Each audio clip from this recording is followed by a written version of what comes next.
Asia is moving towards further economic integration.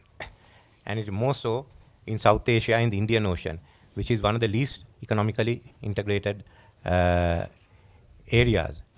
In that respect, many of the Asian countries have put forward their proposals, policies, sometimes complementary to each other, sometimes in competition with each other, but the objectives have not changed.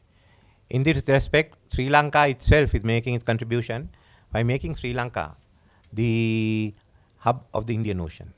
Because with the hub concept of a logistic and a business hub, then integration becomes certainly more viable. The problem we have had is that our exports have been to the traditional markets, USA, UK, a few countries in Europe, and India. But we need to now diversify the markets as well as diversify the products. So we are doing that together with the ITC and with some assistance from World Economic Forum as well. So we believe that within a year or so, we will be able to diversify our products as well as our markets. At the same time, what we lack is the know-how. So we believe that the know-how can come either through the diaspora or through FDIs. So it is of primary importance for us to ensure that the conditions are available in our country to attract the FDI. So together with the Minister of Finance, we are working on improving the ease of doing business indicators. We have looked at two areas. One is how we can lure the foreign direct investments to come into Sri Lanka and use the existing manufacturers who are the best of ambassadors to improve and increase their existing investments in the country. So it's a two-pronged attack which is being done. And as the Minister of Sustainable Development mentioned, it's a product diversification and market diversification which will help us to increase the exports, which dramatically reduced over the last 10 years. So the perilous economy that we inherited when the new government came in has somewhat been brought under control or into strict policies that our Prime Minister has wanted us to adhere. And today we are on a right course where the fiscal consolidation is coming in.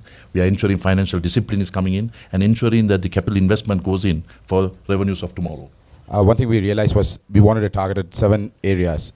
One was digital connectivity, and we wanted to have a national digital identity for every citizen, plus to have a national payment platform for every citizen as well to connect. Also, the government to be on one platform so everybody could connect. Digital security, digital legislation, and digital education for everybody. So these are the 7 pillars that we wanted to concentrate and work along.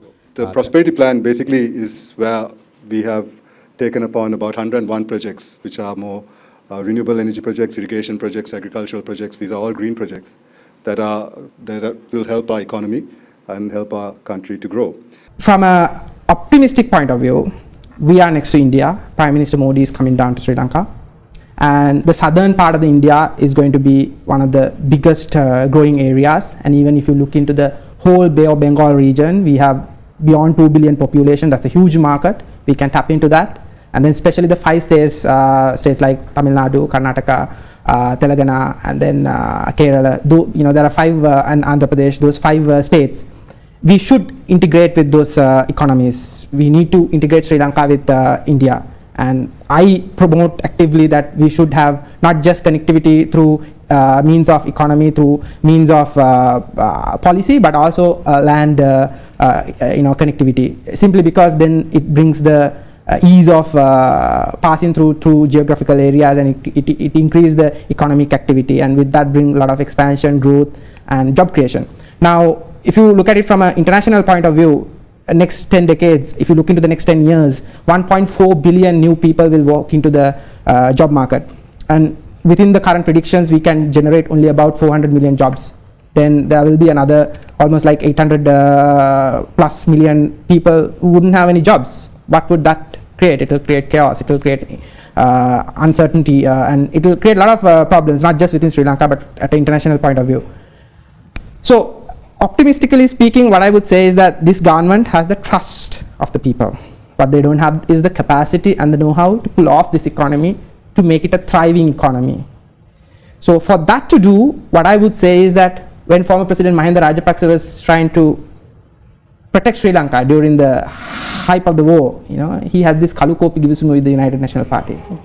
It was one of the points which allowed former President Mahinda Rajapaksa to complete the war.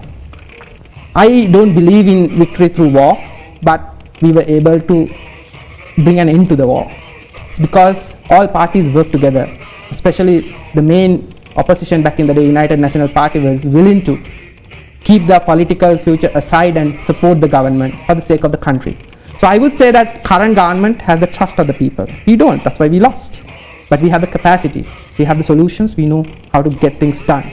So why not start a discussion with the United National Party? So I would say this current government, the president, top leaders of this government, consult United National Party. We have the solutions.